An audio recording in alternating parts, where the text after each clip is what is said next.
Welcome back, everybody. My name is Tucker, and today's video is a continuation of my season preview series for the 2019-20 NBA season, and this one covers the Miami Heat. The Heat finished with a 39-43 record last year, missing the playoffs for the second time in the last 4 years, but they certainly had the talent to make the postseason. They just continued to struggle with injury issues throughout the season, with players such as Goran Dragic missing over half the year. And like I said, they have the veterans and the talent to make the playoffs, just injuries continue to be an issue throughout the season. But coming into last offseason, it seemed like maybe they were at a bit of a dead end with some aging players and a very high payroll, but then they flipped things on its head by trading for Jimmy Butler in the offseason. So let's go ahead and review the offseason, beginning of course with Jimmy Butler. Now, this is a player that has jumped around to a couple of different teams over the last few seasons. I certainly have my concerns in terms of the long-term contract as well as the long-term health of Jimmy Butler. But specifically for this upcoming season and for this Miami Heat team, I really like the move, despite the fact that they did have to give him a big contract and they did have to trade Josh Richardson, who is a younger player and a more valuable player in terms of how much value he's giving you for the contract that he was on.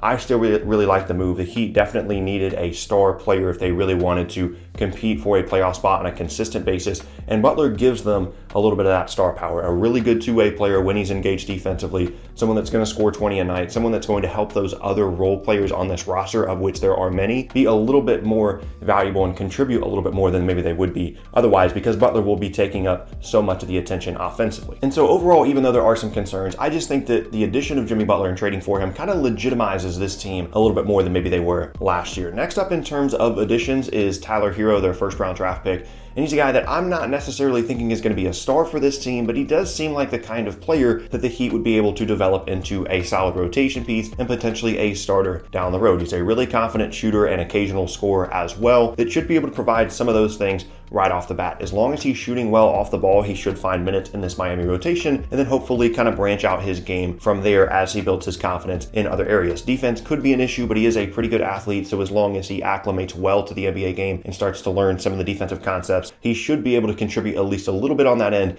and again provide this Heat team some shooting that they're probably going to need in contrast to last season's team. And then last up in terms of additions is Meyers Leonard, and I wouldn't get too excited about him if I were a Heat fan. Obviously, he had some good moments in the postseason last year, but he's not going to be a huge piece for them. Provide some front court depth, can shoot it a little bit, but don't expect any kind of big contribution from him because he really wasn't a big part of that Portland team for most of the year and just kind of came in and gave them a boost a few times in the postseason. Moving on now to subtractions, and the biggest one is obviously Dwyane Wade. Now, I do understand the legendary status of Dwyane Wade within the Miami Heat organization, one of their greatest players of all time, if not their greatest player of all time. But I do think it's going to be beneficial for this team to have him not be on the roster this upcoming season. They had his farewell tour, and that was a big focus for this team last year. And now they can kind of move on and focus on some of their younger players, the development of those. Tyler Hero will be taking up a lot of the off-the-bench responsibilities that Dwyane Wade had last year, at least in terms of providing them some scoring off the bench. And it just kind of takes away what was a little bit of a distraction last year. It wasn't a hugely negative thing. And obviously, Wade's presence on the team in general was a big boost for them, not only on the court, but also just his presence as a veteran and as a leader. But I do think it's going to be at least slightly beneficial for them for that he has now moved on and has retired. Moving on now to the second subtraction, and speaking of addition by subtraction, it's Hassan Whiteside. This is a player that just never really clicked over the last 2 or so seasons. For whatever reason,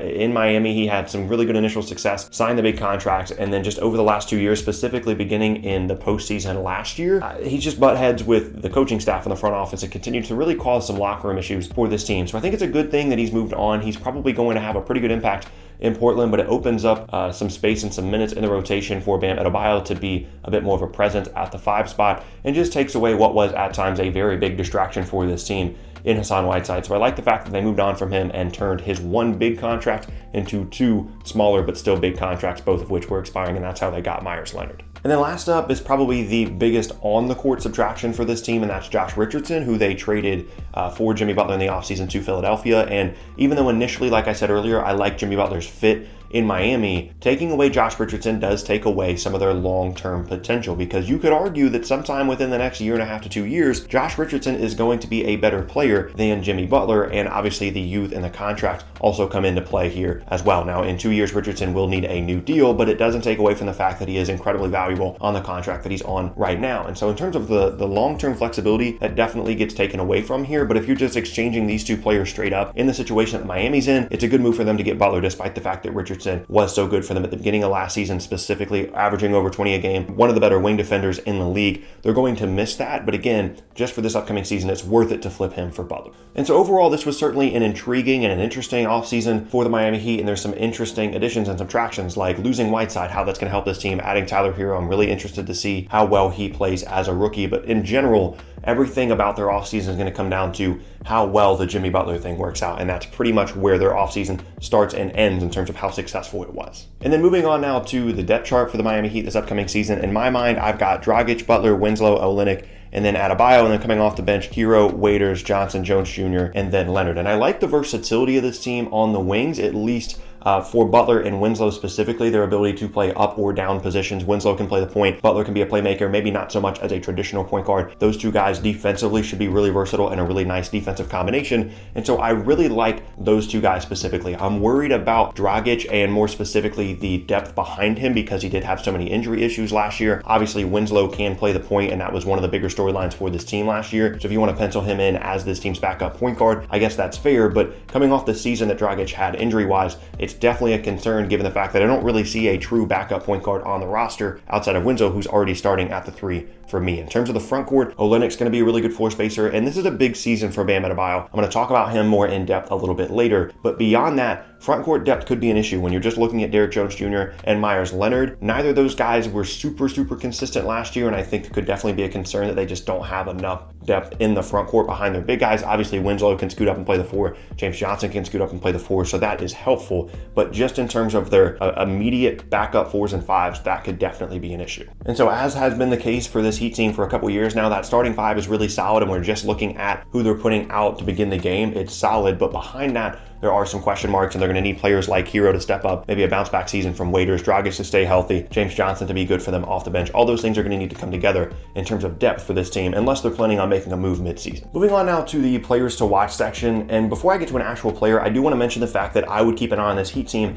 as a potential trade target team. Like if a star becomes available, a borderline star becomes available, I think the Heat are going to be in the running for that. I think they really want another star alongside Jimmy Butler. I think they recognize that in order to raise their ceiling in the Eastern Conference playoff race, they need to have another star alongside Butler. Just having him isn't enough, which is why they tried to get Russ, which is why they tried to get CP3, and ultimately their lack of draft picks prevented them from being able to do that, which will probably continue to be an issue because they've already given away some of their future picks. They have to go very far in the future, which is obviously a risky proposition. But just in terms of their contracts and some of their young assets, they do have some things to work with in a potential trade, whether it's Adebayo or Tyler Hero or potentially even Justice Winslow. They've got bigger contracts like Dragic and Leonard. They can make some things work, so just keep an eye on them potentially in the trade market. But moving on to a player to watch, I said I was going to talk about him more later on, and now I am. It's Bam Adebayo. Without Hassan Whiteside in Miami now, and they kind of split the starting 5 duties last year in terms of games played, I'm expecting a bigger year from him if he wants to be considered one of the rising young bigs in the league and a potential future all-star. He's got all the energy, all the hustle, all the athleticism that you want from a modern day 5. So good at running to the rim,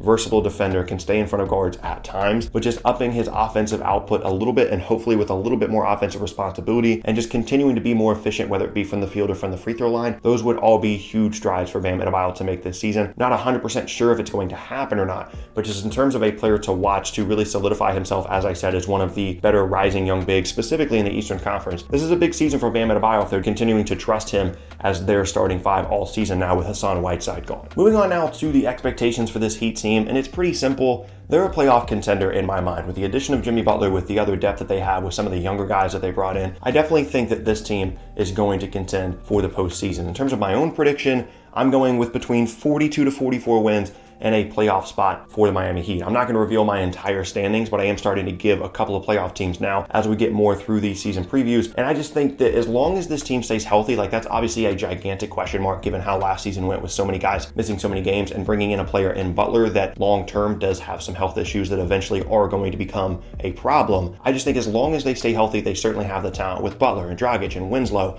having Bam hopefully have a bounce back year, or a better year, a breakout year, Waiters potentially having a bounce back year, the addition definition of hero, all those things. I just really like this team, specifically in the Eastern Conference. This is a team that knows how to win regular season games. This is a team that has a great organization. I like Eric Spoelstra as a coach. They're going to play defense. They're going to play hard. They're going to win games that they probably shouldn't, some uglier games, some defensive-minded games, and I just like their ability to win in the regular season. Once they get to the postseason, their lack of true star power outside of Jimmy Butler could be an issue, but at the same time, if I'm one of those top 4 teams in the Eastern Conference, I do not really want to see the Miami Heat. I'd much rather see a team like potentially Detroit or Orlando, maybe even the Nets, than this Miami Heat team, just because they are going to find ways to win defensively, scoring-wise. Jimmy Butler is just such an ideal fit for them in terms of mindset, and as long as everything stays together in terms of health and Butler doesn't cause any kind of distractions like he has in the past, which isn't really a concern given the fact that it is Miami and their organization is so much more solid than some of the stops that he's had in the past. I really like this team as a playoff team this upcoming season, and a team that really people aren't talking about, and I feel like is forgotten at the back end of the Eastern Conference playoff race. And there you have it. That is going to be the end of today's video, and I thank you all very much for watching. Once again, my name is Tucker. As always, please do me a favor, make sure you're checking out all the season previews. I'm going to do all 30 teams. The box is on screen here for you guys to check out